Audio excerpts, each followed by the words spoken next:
this final training video on cash flow and profitability, we want to talk about how to make your business financially unshakable. We've been talking about a number of things related to cash flow and profitability. We talked about the 5 financial reports that you need to have for management purposes. We've talked about 7 cash flow goals that you want to be pursuing as you build and develop and grow your business. We talked about ways to increase cash flow. In this final session, we want to focus on the critical roles of financial leadership in your business, and we're going to wrap up talking about 5 major drivers that will determine the value and sellability of your company. One day you may want to exit this business and cash in. And so we'll talk about that as we get toward the end of this session. But first, let's talk about what it means to be a financial leader.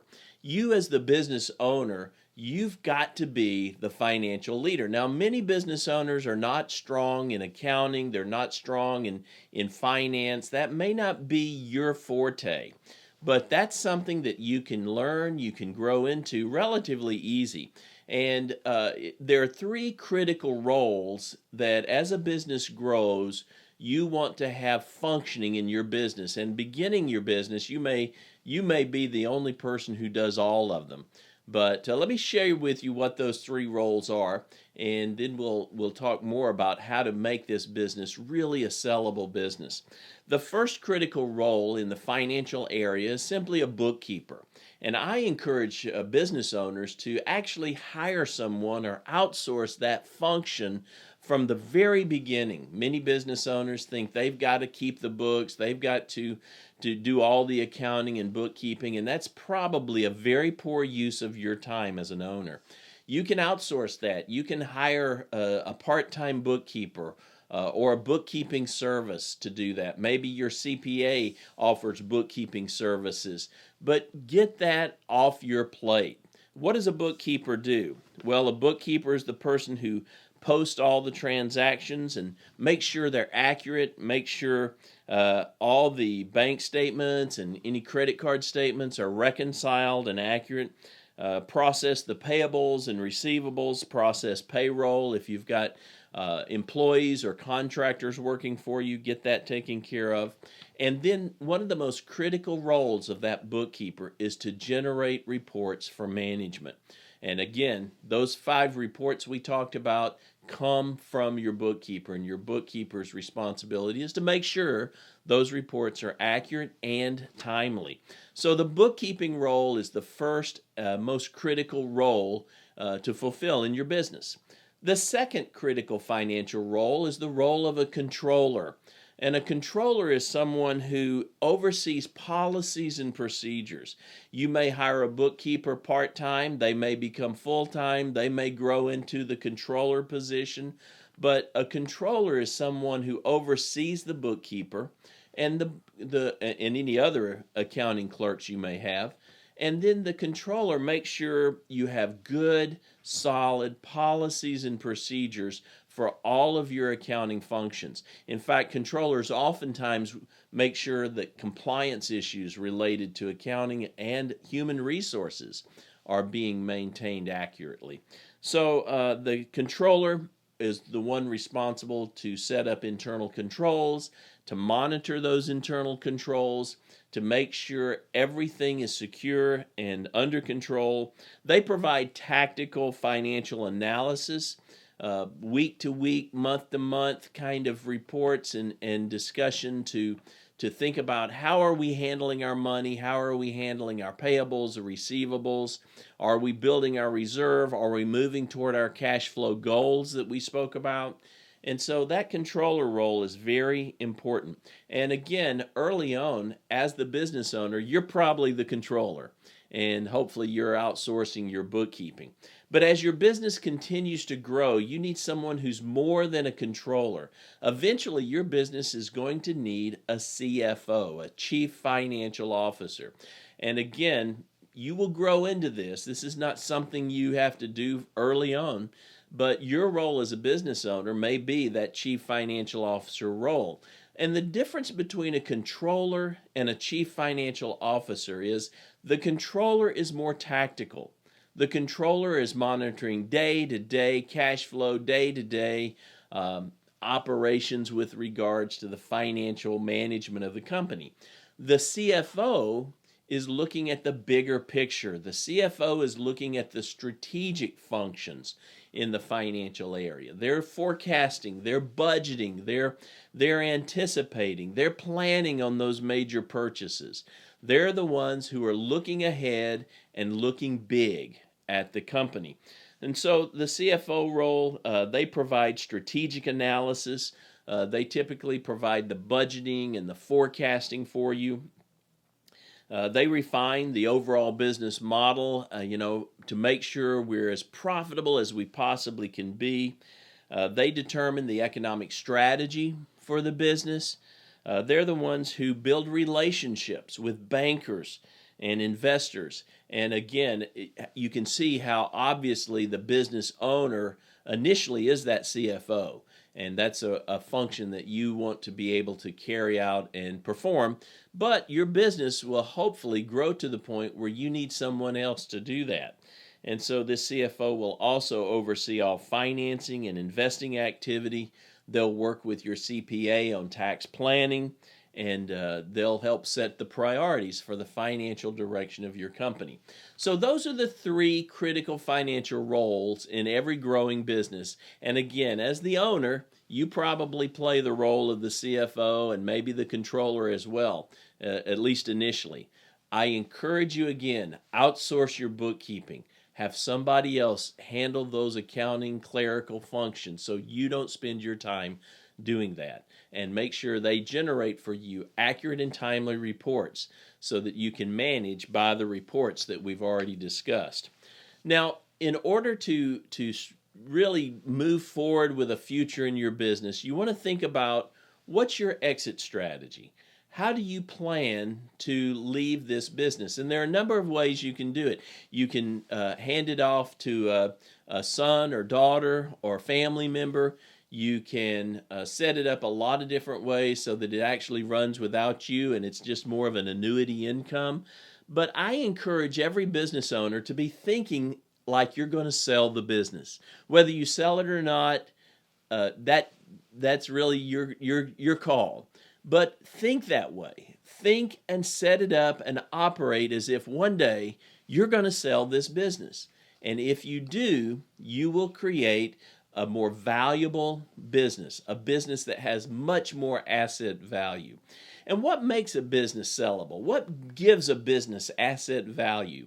Well, there are 5 key things, and these are the 5 things you'll work on over time as you build your business and as you build this financial bedrock to hopefully one day cash in on and enjoy the fruit and return from. So let me give you the 5 drivers of a sellable business. And I want to thank John Warlow, who wrote a wonderful book entitled Built to Sell. He has helped me more think through these issues than anyone else, although there's great resources in other places. But I highly recommend John's book, Built to Sell, to help you get into that mindset of what it takes and what it looks like to think of building a sellable business. Here are the 5 drivers that are going to determine the value of your company when that day comes that you want to sell. Number 1 is, of course, financial performance. You want your business to be producing strong profit. You want it to have good margins, and you want this business to have a solid financial base. You want to think about your industry and what is the industry multiple that businesses like yours sell for. Some sell for multiples of 2. Some sell for multiples of 3 or 4. I've heard of some that sell for multiples even higher than that. But that multiple is typically based on the profitability of your business, and it's based typically on what's referred to as EBITDA, earnings before interest, taxes, depreciation, and amortization. Now, you may not be familiar with that language, and that's okay. You can pick it up over time. But that's the formula, so to speak, that most businesses use to determine the asset value, or at least part of the asset value of the company. So financial performance. You want a company that's performing strongly financially. Number 2 is independence from the owner. If this business is still highly dependent on you, it's really not very sellable. So you want to build a business that's systems dependent, not owner dependent, and that way it's something that you can sell. Thirdly is the growth potential of the business. You want to sell the business at a time when it still has significant growth potential, because that new owner wants to buy something for the future.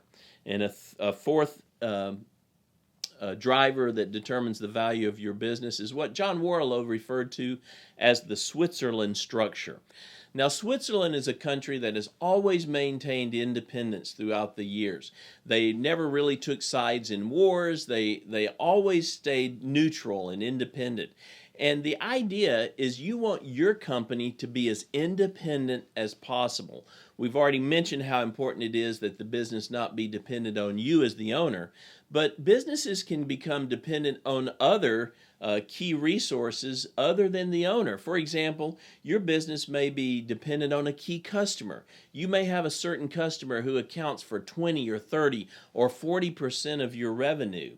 That's nice to have, but it does not help you have a sellable business, because if you lost that one customer, it would have a grave effect on your income and the revenue of your business. So that's not a financially strong business. We recommend that you have no particular customer that delivers more than 15% of your revenue. And that way you're not overly dependent on one customer. Another way that you can be entangled is be overly dependent on a key employee. You may have a certain employee that has all the institutional knowledge or certain relationships or other aspects that employee has, that if you lost that employee, it would be a major hurt to your business. And so you don't want to be overly dependent on a key employee. And then thirdly, you do not want to be overly dependent on a key vendor.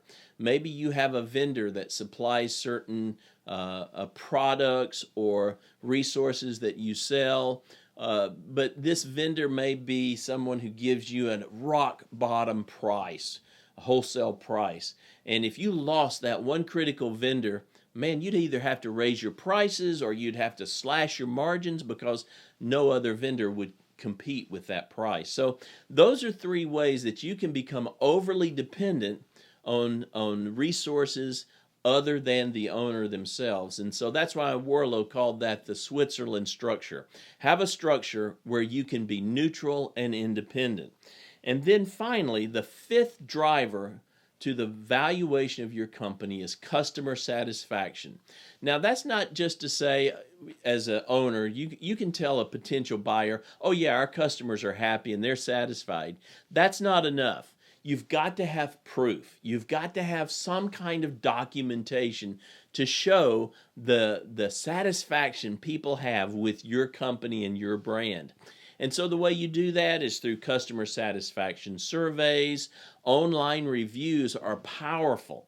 If you've got a good collection of online reviews for your company, that increases the asset value of your business.